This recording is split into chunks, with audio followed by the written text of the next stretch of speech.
누가복음 같이 좀 강의를 하고 있는데요. 여러분 누가복음 지금까지 했던 그 몇 번의 그 강의를 한번 생각해 보십시오. 첫 번째 우리가 생각해 볼 때에 천사가 나타나서 세례 요한과 예수님의 그 탄생에 대한 고지를 합니다. 그래서 우리가 그걸 이제 탄생 고지 이렇게 하는데, 사실 그것이 굉장히 중요한 것이 뭐냐면은 그 성전에서 제사를 드리는 스가랴에게 나타나서 그 세례 요한이 탄생할 것을 얘기했단 말이죠. 그것은 이 400년간의 중간 이 암흑의 시간을 깨고 하나님이 다시 이 땅에 말씀을 시작하신 거예요. 그러니까 구약의 말라기가 있고 그 다음에 400년 동안 말씀이 없으셨어요. 그 다음에 이제 그날 가브리엘 천사가 와서 스가랴에게 얘기를 한 거예요. 그리고 나서 이제 세례 요한이 태어나고 또 예수님께서 6개월 후에 또 태어나셨어. 그 다음에 이제 그 세례 요한이 그 요단강에서 또 그쪽 지역에서 사역을 쭉 하다가 예수님께서 이제 세례 요한에게 세례를 받으셨죠. 세례 요한에게 세례를 받으시고 뿐만 아니라 또 하늘에서 하나님이 또 성령이 그와 함께 하셔서 이는 내 사랑하는 아들이요 내 기뻐하는 자다 이렇게 하시면서 성부와 성자와 성령 하나님이 사역을 함께 하시는 것을 얘기를 하고 있어요. 그래서 그 세례식을 통해서 예수님이 이제 사역을 시작하신다 하는 것을 이제 선포하신 것이죠. 그리고 나서 저희가 지난주에 성령께서 예수님을 어디로 데리고 갔습니까? 광야로 데리고 갔죠. 광야로 데리고 가서 시험을 하게 됐어요. 우리가 3가지 시험이라 그랬습니다. 그런데 그 시험이 중요한 것이 뭐냐면은 순종의 시험이라고 그랬어요. 순종의 시험. 예수님께서 하나님께서 그 사역을 시작하시기 전에 순종의 시험을 하셨다. 사단은 유혹의 시험이었고, 그러나 하나님 입장에서 볼 때는 순종의 시험이었고, 사실 그 3가지의 그 내용이 그랬다 하는 것이죠. 또 하나 매우 중요한 게 하나 있었죠. 사단이 시험할 때마다 뭐라고 그랬어요? 네가 하나님이거든 이랬어요. 그러니까 사단은 예수님을 향해서 너 하나님 아니냐 이렇게 얘기한 거죠. 그런데 예수님은 그 하나님으로서의 능력이나 이런 것들을 전혀 행사하지 않으셨어요. 그리고 온전하게 온전한 사람으로서 그렇게 시험을 받으신 거죠. 왜냐하면 우리를 구원하시기 위해서 2가지 필요 충분 조건이 있어야 된다고 그랬어요. 하나는 뭐예요? 사람이어야 돼요. 완전한 사람이어야 된다. 2번째는 죄가 없었어야 된다. 그래서 히브리서 4장 15절에 우리에게 있는 대제사장은 우리의 연약함을 체휼하지 아니하는 자가 아니요 모든 일 한결같이 우리와 같이 시험을 받은 자로되 뭐는 없다 그랬어요? 죄는 없으시니라 이렇게 얘기했단 말이죠.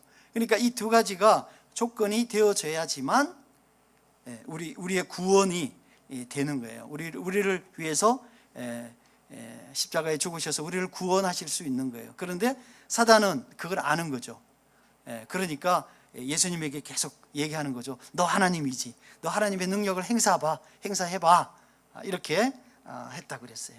그래서 사실은 이 시험이, 광야의 시험이 굉장히 중요한 시험이고, 그 시험이 결국 이제 누구에게 온다 그랬어요? 우리에게 온다 그랬죠. 사단이 예수님을 떠나서 우리에게 그 시험을 가지고 온다 그랬어요. 사단이 오는 시험은 언제나 유혹이에요. 우리를 시험에 빠뜨리고 우리를 망가뜨리려고 하는 유혹이에요. 템테이션이에요.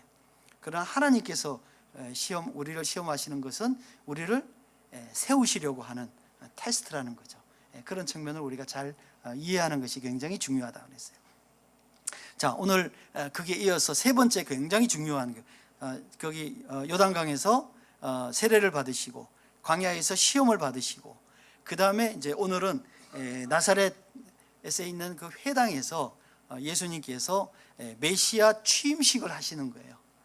메시아로 오심을 얘기하는 그 취임식을 하시는 거예요. 따라서 일반적으로 우리가 한번 취임식, 그러면 한번 생각해 보십시오. 누군가가 새로운 뭐 대통령이든 누군가가 자리에 이제 있어서 취임을 한다. 이러면 항상 두 가지를 우리가 광경을 보게 됩니다. 하나는 뭐냐면은 축하하는 거예요. 셀레브레이션 하는 거죠. 그래서 막 꽃다발도 갖다 주고 뭐 축사도 하고 뭐 이렇게 축하를 하는 게 첫 번째죠.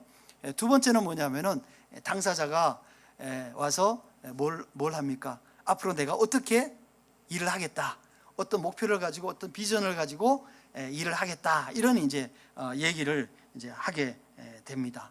그래서 비전을 밝히는 시간, 이 시간이 뭐냐면은 취임식이에요. 오늘 본문이 예수님의 취임식이에요. 그래서 예수님의 취임식이 어떠한 모습이었는가 하는 것을 우리가 한번 오늘 좀 살펴봤으면 좋겠습니다. 자, 우리 같이 16절을 같이 한번 읽어보죠. 16절 같이 읽습니다. 시작. 예수께서 그 자라신 곳 나사렛에 이르사 안식일에 늘 하시던 대로 회당에 들어가사 성경을 읽으려고 서심해, 이렇게 되어 있어요. 예수님께서 사역의 초기에 자기의 고향인 나사렛에 있는 그 회당의 안식일에 예배에 참석하셨어요. 그 당시에 그 이스라엘 곳곳에 회당이 있었단 말이죠. 그러니까 회당이 있는데 그 회당에는 누가 있냐면 오늘처럼 요새 회당이 요새로 치면은 뭐 교회 같은 곳이죠. 거기에 그 당시에는 지금처럼 이렇게 목사가 있는 것이 아니고 회당장이 있어요. 회당장. 그 회당장이 있는데 회당장은 목사가 아니에요. 그러니까 그래서 거기에 이제 일반적인 행정 업무를 하는 그런 이제 역할을 하는 사람이에요. 요새로 치면은 조금 교회가 조금 크면 교회 행정을 전반적으로 하는 사무장님이 계세요. 그래서 그 사무장이다 이렇게 우리가 생각하시면은 될 것 같아요. 그러면 이제 안식일에 이제 사람들이 이제 예배를 드리러 오잖아요. 그런데 역사적으로 볼 때에 이 회당이라는 곳은 언제 이제 시작이 됐냐면 이스라엘 백성들이 바벨론에 이제 포로로 잡혀갔어요. 근데 포로로 잡혀갔을 그 당시에는 성전이 예루살렘에 있잖아요. 그러니까 성전이 없으니까 예배를 드릴 수가 없잖아요. 그죠? 제사를 드릴 수가 없잖아요. 그러니까 그곳에서 이런 회당을 만들어서 그곳에서 제사를 드리는 게 아니라 뭐냐면은 구약 율법을 공부를 했어요. 그래서 그 공부를 함으로 말미암아 사람들이 이 말씀에 대한 이해를 하게 된 거죠. 그렇게 해서 회당이 시작을 한 거예요. 따라서 그리고 나서 이제 다시 예루살렘으로 이제 귀환하고 난 이후에 이제 다른 예루살렘의 성전을 지었고 다른 곳에는 또 회당들이 많이 있었어요. 그래서 그곳에서 랍비들이 그곳에서 이제 그 말씀을 이렇게 선포하는 가르치는 그런 일들을 했어요. 근데 거기에 상주하는 랍비는 없었어요. 그러니까 이제 랍비들이 뭐 오늘은 이 사람이 오고 내일은 저 사람이 오고 뭐 그렇게 와서 하는데 예수님은 랍비잖아요. 그러니까 이제 회당장이 예수님한테 이제 부탁을 한 거예요. 오늘 말씀을 좀 해 주십시오. 이렇게 이제 부탁을 이제 한 거예요. 그리고 나서 예수님께서 이제 그 말씀을 이제 선포를 하게 된 거예요.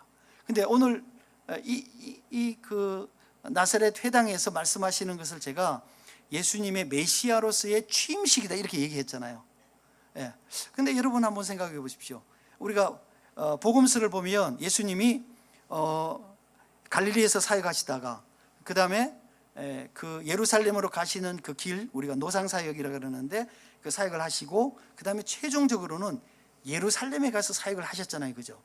네, 그러면은 우리가 가만히 생각해 볼 때 아니 기왕이면 취임식을 하면 좀 멋진데 사람 많은데 이렇게 좀 이렇게 뭐랄까 좀 폼나는데 이런 예루살렘에서 취임식을 하는 것이 합당하지 않겠어요?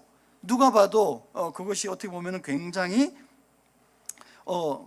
메시아로서 취임식을 하는 게 당연하다라고 생각하고 설득력이 있는 얘기죠. 네. 그런데 이 얘기를 누가 했냐면은 요한복음에 보면 예수님의 아우들이요. 예수님께서 그곳에서 막 이렇게 활동을 하니까 예수님의 아우들이 예수님에게 뭐라 그러냐면은 형님, 이 촌에서 이렇게 노실 게 아니고 저기 이제 유월절도 다가오니 저기 예루살렘에 가셔서 사람 많은 데서 좀 폼나게 좀 하세요. 이 시골 이 나사렛에서 하지 마시고 이렇게 이제 권했단 말이에요.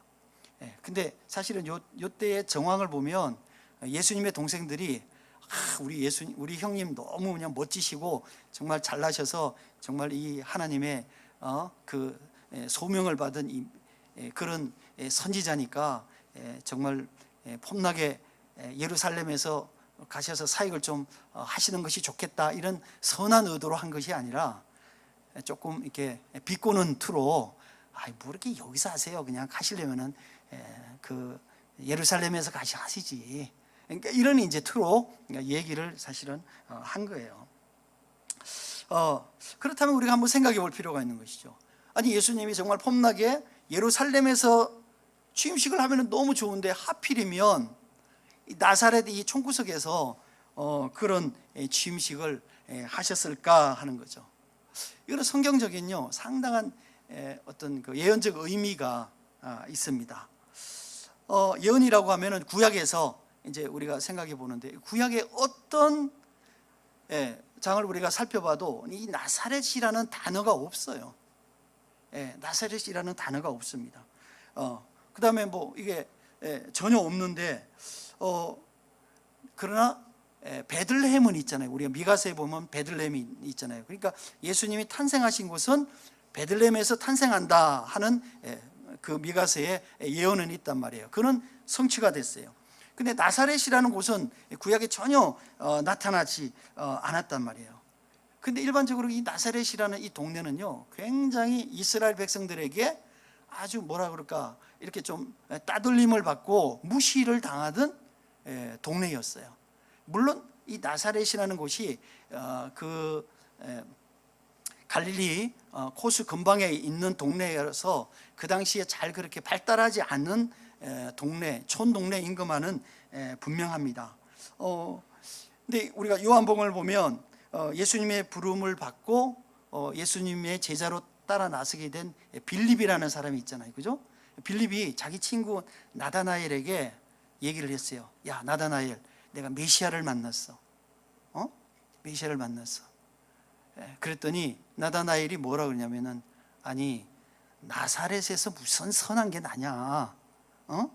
나사렛에서는 선한 게 날 수가 없어. 그런데 무슨 나사렛에서 너가 메시아를 봤다고 얘기를 하냐? 이제 이렇게 얘기를 한 거예요. 그러니까 이 성경을 잘 알고 있는 이 나다나엘이 성경학자거든요.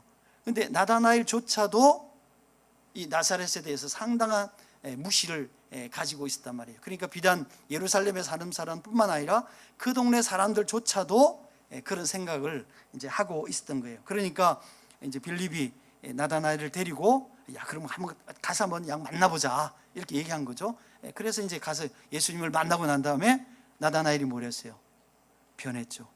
메시아다. 인정을 이제 하게 된 것이죠.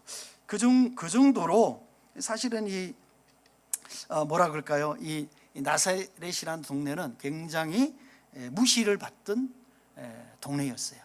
자, 그런데 이렇게 왜 무시를 받던 동네냐 하는 것을 한번 우리가 조금 살펴볼 필요가 있습니다. 지도를 한번 배우실까요? 지도가 여러분이 쫙 보시면 밑에 약간 하늘색으로 이렇게 동그랗게 된 게 그게 뭐냐면은 사해예요. 사해. 우리가 사해고, 그래서 여러분이 이스라엘에 관해서 얘기할 때에 항상 제일 먼저 그려야 될 게 뭐냐면은 맨 위에 갈릴리 호수를 그리고 그 다음에 밑에 사해를 조금 크게 그리고 그 다음에 갈릴리로부터 사해까지 쭉 연결하면 그게 뭐냐면 요단강이에요. 그러니까 위에는 갈릴리 호수죠, 그죠?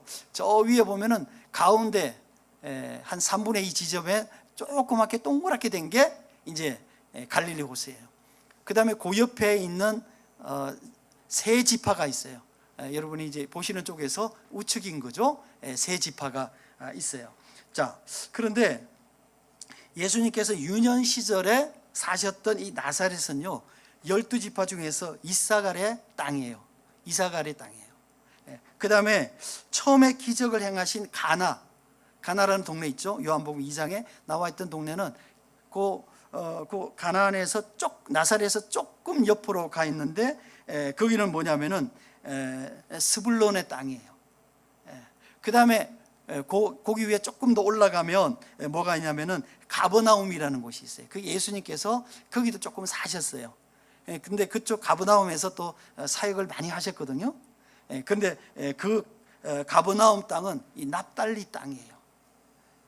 자, 그런데 이게 역사적으로 보면 이 땅이 왜 이쪽 사람들한테 왜 이렇게 무시를 당했냐 하는 이유가 있습니다. 그것이 뭐냐면은 솔로몬이 성전을 지었어요. 그죠? 그렇죠.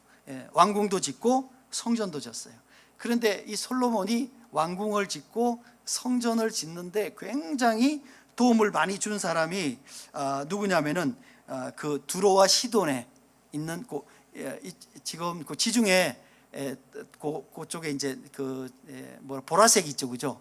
그쪽의 땅 이제 시돈 땅이었어요. 그쪽이 이제 시돈 땅이에요. 근데 거기가 그 사람들이 뭐냐면은 목공, 그다음에 석공, 그다음에 이런 사람들이 이제 거기 이제 많이 있었던 거예요. 그래서 헐몬산에서 나무를 이제 뗏목으로 내려다가 이제 그 예루살렘의 성전과 왕궁을 이제 줬던 거예요. 그리고 나서 이제 왕궁을 다 짓고 난 다음에 그 다음에 상당히 협조적으로 잘 해줬단 말이에요. 왜냐하면 이 두로 왕이 그렇게 해준 것은 뭐냐면은 이 두로 왕이 솔로몬의 아버지인 다윗 왕하고 굉장히 친했어요. 그래서 항상 그 얘기를 했어요. 다윗 왕한테 그렇게 얘기했어요. 당신이 성전을 짓는다든지 큰 건물을 지으면 우리가 도와줄게. 왜냐하면 우리가 석공도 있고 목공도 있고 하니까 우리가 도와줄게. 이렇게 해서 약속을 했단 말이에요. 그러니까 이제 근데 다윗 왕을 안 지었잖아요. 그러니까 이제 솔로몬 왕이 그걸 이제 짓게 된 거죠. 그때에 많은 사람들을 보내줘서 지었어요. 그러니까 이제 다 짓고 나니까 뭔가 솔로몬이 생각하기에 답례를 해야 되잖아요. 답례를 해야 되는데 그 답례로 뭘 했냐면은 저기 땅을 준 거예요. 저 땅을 준 거예요. 근데 저 땅을 두로 왕이 받았는데 너무 기분이 나쁜 거예요. 기분이 나쁘다는 얘기는 뭐겠어요? 그 땅이 좋은 땅이었으면 기분이 좋았겠습니까? 아니요. 그 땅이 별로 쓸모없는 땅이라는 거죠. 가치가 없는 땅이에요. 그러니까 솔로몬은 좋고 두로 왕은 뭐예요? 안 받았어요. 두로 왕이 받아서 그냥 그쪽이 다 두로 그 지역이었으면 참 좋았겠는데 두로 왕은 안 받았어요. 그러니까 저 땅은 뭐예요? 소위 말하는 낙동강 오리알 이 된 거예요. 그러니까 이스라엘로부터도 버림을 받은 땅이고 시돈으로부터도 버림을 받은 땅이고 이 버림받은 땅이 지금 저 땅인 거예요. 저곳에서 예수님께서 나셔서 예수님께서 자라시고 나신 것은 아니죠. 예루살렘에 나시고 그곳에서 자라시고 그곳에서 사역을 처음 시작한 땅. 이 땅이 저 스불론과 납달리 저 땅이라는 거예요. 버려진 땅, 거절당한 땅. 이 땅.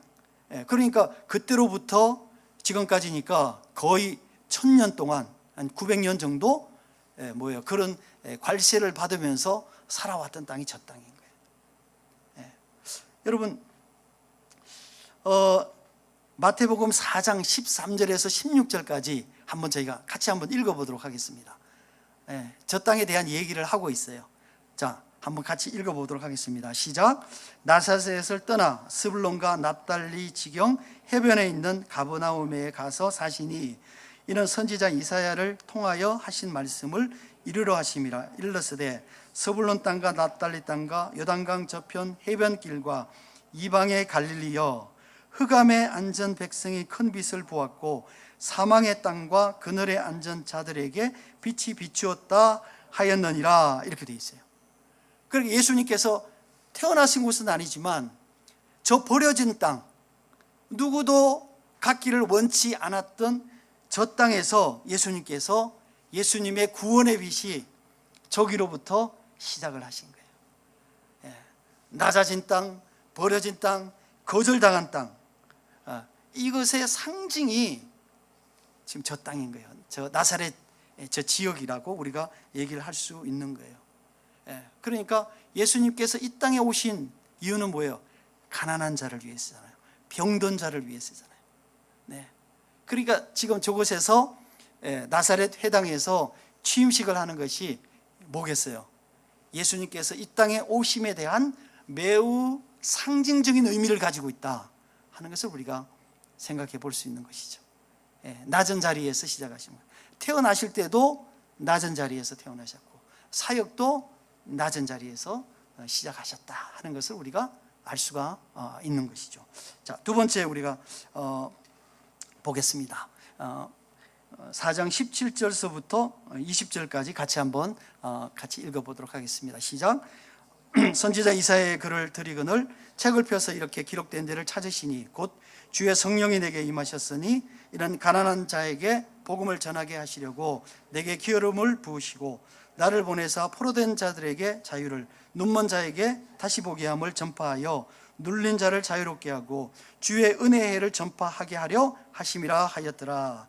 책을 덮어 그 맡은 자에게 주시고 앉으시니 회당에 있는 자들이 다 주목하여 보더라. 이렇게 되어 있습니다. 이 말씀은 이사야 58장 6절과 이사야 61장 1절과 2절에 이렇게 합성이 된 거예요. 자, 그런데 그때 그 회당에서 예수님이 이제 랍비로 말씀을 이제 전하실 때에 회당장이 뭘 갖고 오냐면은 두루마리를 가지고 옵니다. 요새처럼 성경책이 이렇게 돼 있으면 얼마나 간편하겠어요. 근데 그 당시는 구약돼 있는 것이 구약이 두루마리로 돼 있는데 그 두루마리가 어떤 두루마리냐면은 창세기 따로 뭐 따로 이렇게 다 따로따로 돼 있단 말이에요. 그 두루마리를 하나 갖고 오셨어요. 근데 마침 그것이 뭐예요? 이사야예요. 그래서 예수님께서 이사야의 말씀 중에서 두루마리를 쭉 이렇게 양쪽으로 이렇게 돼 있어요. 그래서 둘둘둘둘 말게 돼 있단 말이에요. 그래서 그 중에서 58장 6절과 61장 1절과 2절을 찾아서 읽으신 거예요. 그 말씀이 오늘 여기에 오늘 본문에 있는 말씀인 거예요. 사실은 이 말씀은요 이사야에 있는 말씀인데 이 말씀은 뭐냐면 이스라엘 백성들이 바벨론에서부터 포로로 있었던 70년의 그 포로 생활을 해서 해방되어진다 하는 얘기를 지금 하는 내용이에요. 사실은 이게. 그런데 이것이 단순히 그 이스라엘 백성들이 바벨론에서 포로되었던 것이 해방되는 것만 뜻하는 것이 아니고 뭐냐면 종말에 메시아의 오심을 의미하고 있는 것이다. 이렇게 해석을 하는 거죠. 따라서 이 종말의 메시아의 오심은 뭐냐면은 이를 통해서 회복과 그 다음에 해방에 관한 예언으로 쓰여졌다는 거예요. 이것을 예수님께서 자신의 취임사로 대신하신 거예요. 여러분 이 말씀은요 성경 중에서 가장 중요한 복음이에요. 이게 가장 중요한 복음인데 여러분 혹시 이 말씀으로 설교를 들어본 적이 있으십니까? 아마 없으실 거예요. 이게 가장 중요한 복음인데 이 말씀으로 복음을 전한 일이 거의 없어요. 왜냐하면 이 말씀을 누가 먼저 썼냐면은 소위 말하는 뭐라 그럴까 그 사회 운동 하시던 그 크리스천들이 해방이라는 단어로 여기를 쓴 거예요. 그러니까 주로 이제 뭐 교단으로 따지면 이제 우리가 기장 같은 이제 그런데 감리교 같은 이런데 돼서 이제 쓴 거예요. 그러니까 우리가 정통 보수 교단에서는 이 말씀을 복음으로 쓸 수가 없어요.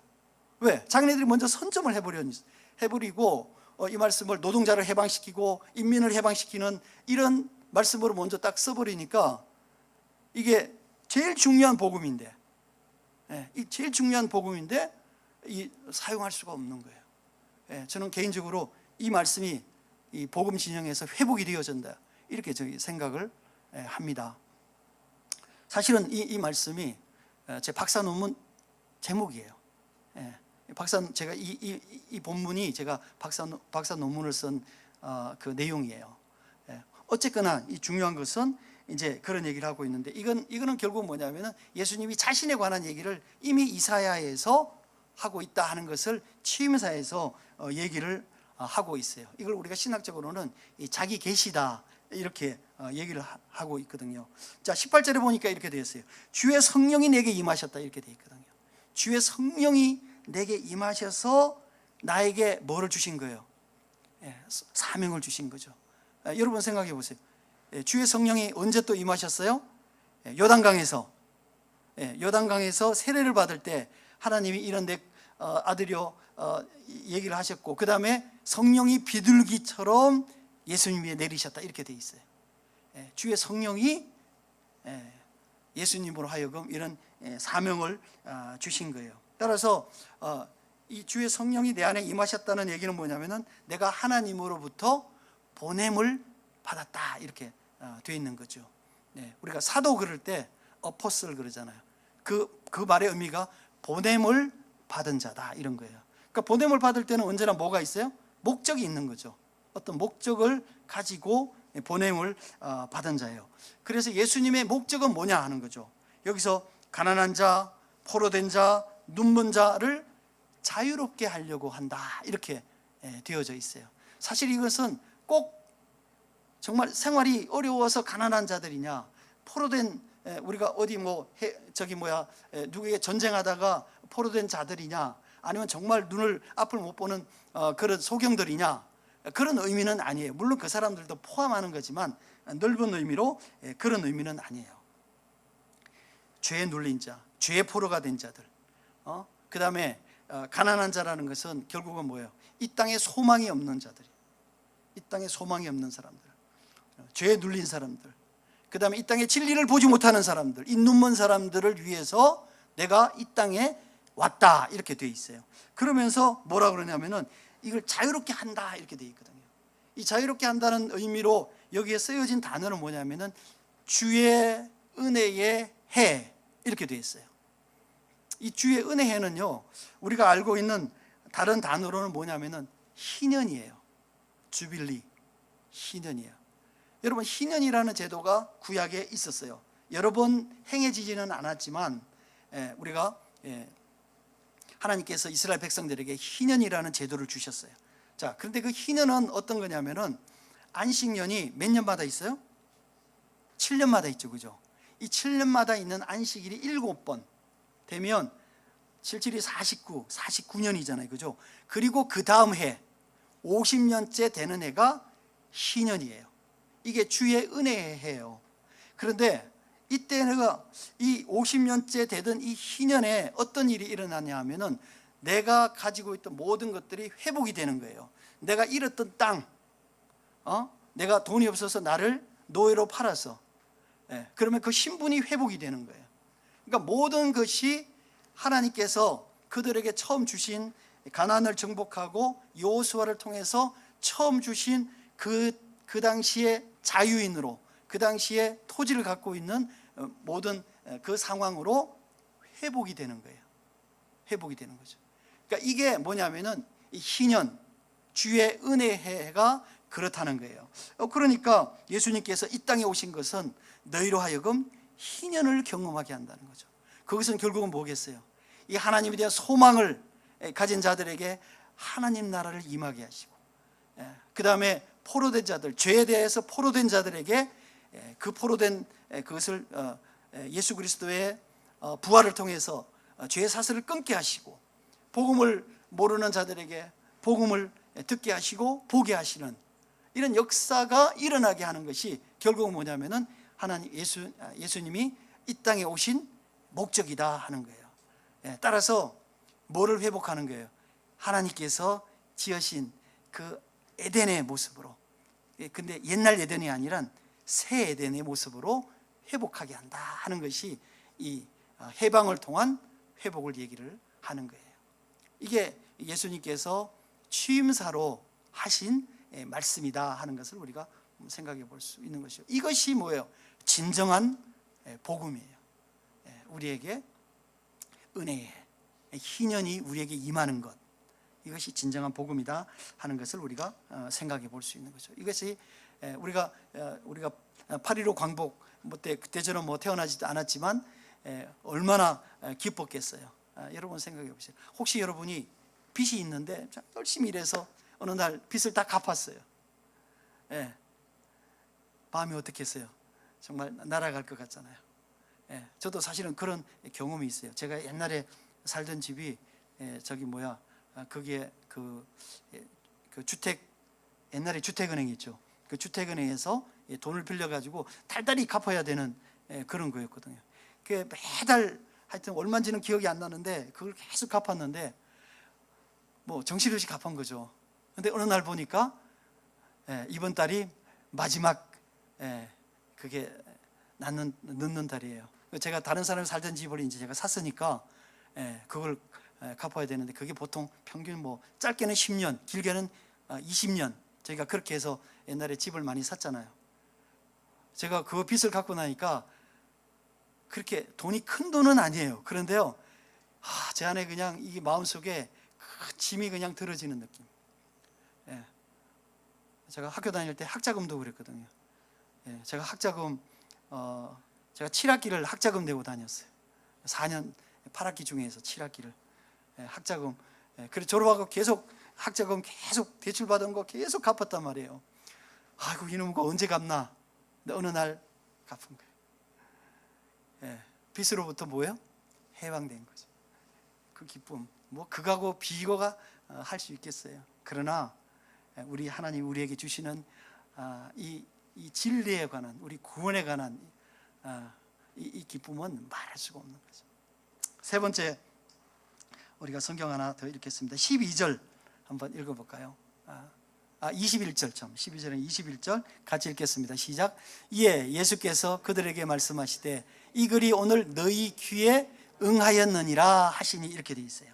자, 이 말씀에 이것은 뭐냐면은, 이것이 오늘 너희 귀에 응했다는 얘기는 뭐냐면, 이 예언이 앞으로 이루어질 것이다가 아니라 지금부터, 너희가 내 말을 들은 이 지금부터 언제까지? 미래에 지속적으로 영원히 이루어질 것이다, 이런 거예요. 이 오늘이라는 말은 이 헬라어로 하면은 세메론이라는 뜻이에요. 그런데 이 누가복음에서는요, 누가는 이 세메론이라는 오늘이라는 뜻을 굉장히 아주 신학적으로 다르게 사용하고 있어요. 단순히 오늘이라는 것이 아니라 오늘로부터 영원히 라는 출발점을 얘기를 하고 있는 거예요. 단순히 오늘 하루, 시간적으로 24시간을 얘기하는 것이 아니라 출발점을 얘기하고 있어요. 그러니까 다른 말로 하면 뭐겠어요? 지금부터, 이런 뜻이겠죠, 그죠? 지금부터, 이런 거예요. 지금부터 이 내 말을 들은 지금부터 너희가 영원히 뭐요? 희년을 경험할 것이다. 은혜의 해를 경험할 것이다. 포로에서 해방되고 자유를 입는 이 은혜를 너희가 경험할 것이다, 이렇게 되어 있는 거예요. 왜냐하면 이 구원은 많은 사람들이 요새는 이제 많이 알려져 있지만, 전에는 우리가 참 이 땅에 정말 고생스럽게 살면서 우리가 죽으면은 천국에 간다, 이렇게 생각을 했단 말이에요. 여러분, 그러나 그런 뜻이 아니잖아요. 천국은 어제부터 시작이 되는 거예요? 이 땅에서 지금 내가 살고 있는 동안에 내가 천국을 경험하는 거예요. 근데 이 교회는 뭐예요? 교회는 천국은 아니에요. 그러나 우리가 이 교회로 모인다는 것은 뭐냐면은 이 안에서 천국을 훈련하는 거예요. 경험하는 거예요. 그래서 서로 희생하고 돕고, 그 다음에 서로를 인정하고 화합하고, 서로 교제하고, 하나님의 말씀으로 기뻐하고, 이 천국의 삶을 부분적으로 연습하는 것이, 그리고 그거를 내가 느끼는 것이 이 교회란 말이에요. 그러니까 우리가 교회 출석하는 것이 굉장히 중요한 거죠. 이 교회는요, 모이는 거예요. 여러분, 요새 인터넷 교회 그래가지고 인터넷으로 예배 드리고 교회 다닌다 그러는데, 여러분, 그건 교회가 아니에요. 여러분, 한 명은요 교회가 될 수가 없어요. 교회는 언제나 뭐예요? 복수예요. 집합이에요. 예. 그래서 교회를 다른 말로는 뭐냐면은 회중 이렇게 얘기했어요. 회중 이렇게 얘기한단 말이에요. 예. 그러니까 한 명이 교회다? 아니에요. 예. 그러니까 교회는 언제나 이렇게 모여야 되는 것이 이 교회예요. 모이지 않는 교회가 아니에요. 그거는. 예. 그분들은 대부분 그냥 설교를 들으려고 하는 예배도 아니고요. 예. 따라서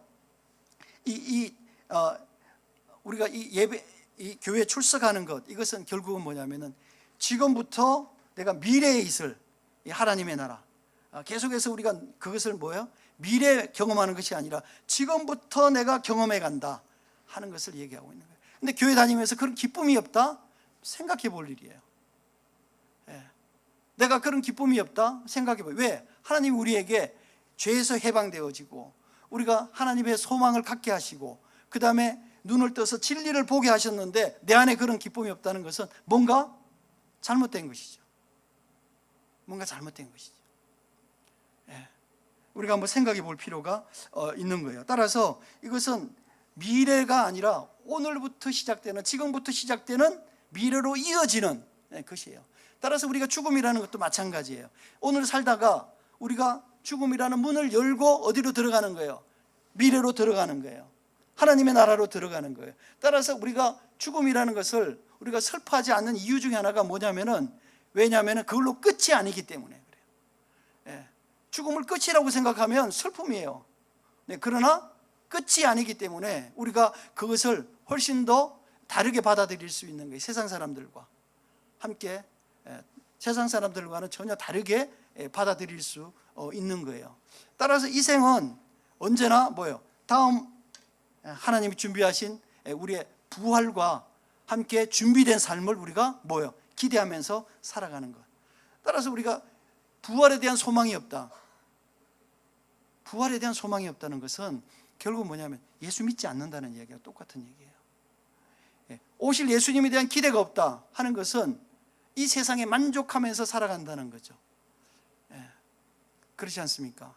따라서 우리가 다음 세대를 우리가 생각하고 그 다음에 이것이 오늘로부터 계속해서 이어지는 하나님의 은혜에 우리가 복음 안에 있고 하나님의 은혜 가운데 있다라는 얘기는 결국은 뭐겠어요? 계속해서 우리가 무엇으로 미래를 살 수 있겠어요? 방법은 하나밖에 없어요. 부활이에요. 부활이죠. 그렇지 않습니까? 부활이 없는 자들은 미래가 없는 거죠. 그러나 부활이 있으면 결국은 지금 내가 살아가는 이 세상과 다음 세상이 이 죽음이라는 문을 통해서 연결이 되어지는 거예요. 따라서 오늘 너희 귀에 응했다는 얘기는 결국은 뭐였어요? 지금으로부터 언제까지? 영원까지 우리가 그 해방을 누리며 해방의 기쁨을 누리며 살아가고 있다는 것을 얘기를 하고 있습니다. 당시에 많은 이스라엘 백성들이 살기 힘드니까 메시아 대망론이라는 것을 믿고 있었어요. 언젠가 자기에게 구원을 줄 메시아를 기다리고 있었던 거죠. 그랬던 사람들에게 예수님께서 이 나사렛 회당의 설교를 통해서 뭐라고 하냐면 그 메시아가 바로 나다 이렇게 얘기를 하고 있는 거예요. 내가 온 이유는 가난한 자들에게, 이 땅에 소망이 없는 자들에게 소망을 주고 죄 눌린 자들을 해방시키고 그 다음에 진리를 모르는 자들에게 눈을 떠서 진리를 알게 하는 것이 내가 이 땅에 온 이유다라고 말씀하시는 것이 오늘 우리 본문의 말씀이다 하는 것을 우리가 반드시 기억할 필요가 있는 거죠. 사랑하는 성도 여러분, 그렇습니다. 이 오늘이라는 것은 단지 2000년 전 나사렛에 있었던 그날만을 의미하는 것이 아니라는 거죠. 언제든지 누구든지 예수님의 복음을 듣고 믿는 그 순간부터 시작해서 그 순간이 이어지는 영혼까지 라는 의미를 지니고 있다는 것을 우리가 반드시 이해할 필요가 있는 거죠. 그러니까 예수님께서 우리에게 오늘도 묻고 계시는 거예요. 너는 나를 누구로 하느냐? 우리가 그리고 너는 나를 메시아로 믿느냐? 라고 우리에게 말씀하시는 거죠. 그리고 내가 이 말씀 통해서, 믿음은 들음에서 난다 그랬으니까 내가 이 말씀 통해서 내 귀에 응한 이 말씀 통해서 내가 예수님 믿습니다. 아멘 하고 말씀하면 그 그 귀가 뭐예요? 복되다 하는 거예요. 그 귀가 복되다 하는 거예요. 예, 따라서 이 나사렛, 이 버림받은 땅, 그 다음에 누구도 그들을 보지 않았고 거절당한 땅, 이 땅에서 시작된 예수 그리스도의 이 복음이, 이 은혜의 복음이, 이 희년의 복음이 오늘 우리에게 들려지는 것입니다. 따라서 이 복음은 우리가 정말 상상할 수 없는 기적이고 축복이고 은혜라는 거예요. 따라서 이 복음 앞에 우리가 아멘하고 순종하고 그렇게 살아갈 때에 하나님께서 약속하신 주의 은혜의 해, 희년의 은혜와 축복이 또 저와 여러분 가운데 임하실 것을 축원합니다.